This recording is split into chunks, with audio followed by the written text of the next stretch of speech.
আর কিয়ামতের মাঠে বহু নেকি ফ্রি ফ্রি পাওয়া যাবে। এটা কি জানেন? কিয়ামত অনেক নেকি বিনামূল্যে ফ্রি ফ্রি আসবে আমলনামায়। কেন আসবে বলি হাদিসটা।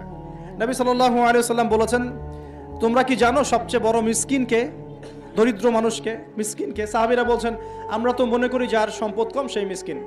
নবীজি বলছেন, না, প্রকৃত মিসকিন সে ব্যক্তি নয়।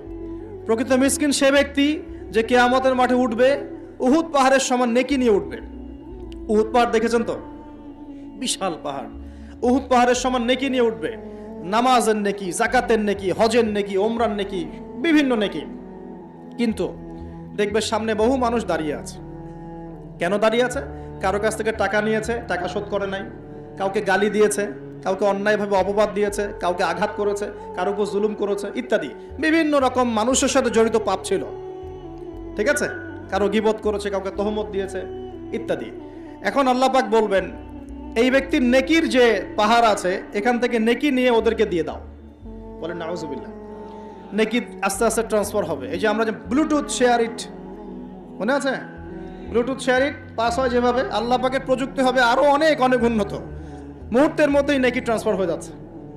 এরপর নেকি যেতে যেতে সব নেকি যদি শেষ হয়ে যায়, আল্লাহ না করুক, তখন আল্লাহ পাক ফেরেশতাদেরকে বলবেন, ওদের গোনাগুলো থেকে গোনাগুলো বেছে বেছে এর আমল নামে যুক্ত করো। বলেন নাউজুবিল্লাহ।